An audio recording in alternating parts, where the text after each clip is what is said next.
Rule 69,420 of the internet. If your opinion is unpopular, it is quite wrong. Damn it, I wrote a whole script for nothing. The Donkey Kong franchise is known for its great quality, but let's just say that not every game is loved. Games like Barrel Blast are quite loved, but games like Donkey Kong 64 are quite hated. Sorry, but I don't really like Barrel Blast. Oh, and I really like Donkey Kong 64. Oh, the alarm went out. What is it for? Apparently it says that someone likes Donkey Kong 64. What the? Nobody likes Donkey Kong 64. No, Chef Hat, I actually do like this game. Let me explain.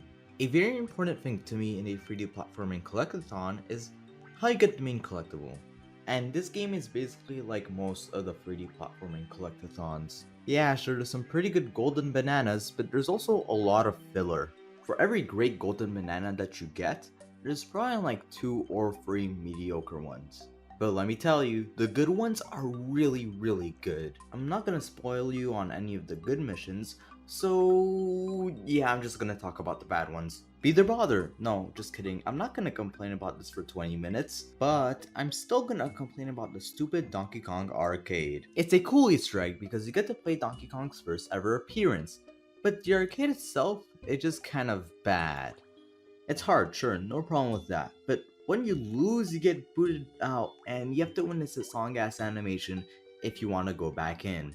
And let me tell you, that animation is 25 seconds. And considering you'll be dying multiple times, there are just many minutes where you're just looking at this. And let me tell you, you have to do it twice, and the second time is way harder. But hey, that's enough of that. Let's talk about something that the internet hates. Kong exclusivity. Want these red bananas? Ha ha ha, no, piss off, you're using. Some collectibles like banana coins or small bananas could only be collected by one specific Kong. And it's not only some collectibles. There are pads with the Kong's face on them, instrument pads with the Kong's instrument on them, and also gun switches. This sucks, right? Although I could see why it could maybe or perhaps be annoying, and I really wouldn't blame anyone for hating this, but in my opinion, it's not that much of a bother. What I mean is that I actually decided to make the game fun for myself. Whoa! I mean, instead of changing Kongs every time I see example a blue banana, I do as much as I can with one Kong before changing. I'll do a mission or two, maybe grab a few bananas, and when I see that barrel, I'll switch Kongs. If you do this, your opinion of this game could go quite up. Now, I'm gonna talk about stuff I didn't really know how to put into the video. Overall, this game's movement is really good. Sometimes I'll just move around in circles. It's honestly just that fun. The camera controls in this game, I'm not gonna hide it, kinda sucks. But honestly, just look at this controller. I don't know, like, if you think so, but like, it kind of restricts the developers a bit, just a little bit. Sorry, but because I'm in a completely different area, I'm gonna kind of sound gross. Sorry. Personality. Personality is something that everyone has, but is that true with these fictional monkeys? Like, just look at every Kong and their personalities. It's just so nice to look at them. There is also the highly memed DK rap.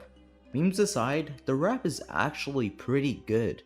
It's such a unique way of introducing the DK crew. Speaking of raps, which is a genre of music, the music is good. Done. The Donkey Kong franchise is known for its great music, and it's mostly because of this guy, David Wise. But what if I said that this game wasn't composed by David Wise, but the great Grant Kirkhope? Similar to the country games, the music really complements the game's atmosphere, especially when the game's being very gray and very dark. And plus, the music is great, so why would I complain? But you know what else is pretty good? The game's ending. When you ask me what is the game's standout thing, I would probably say the 5 playable Kongs. So how do you highlight that in the game's final area? Pressure. This game is not the only game in which it tests you on mostly everything that you've learned in the game, but where can you find a game where it forces you to manage your time? In Hideout Home, which is the game's main area, you're handed a bunch of tasks. With every Kong, you have to do 2 of these tasks, which are basically just another type of bonus barrels, but you also have to do other jobs like going through the stars with Diddy Kong with his jetpack. Overall, the jobs that you are given are overall just kinda good. I don't love them, but they're just good. I feel like the reason why I love Hideout Home is that you're being timed.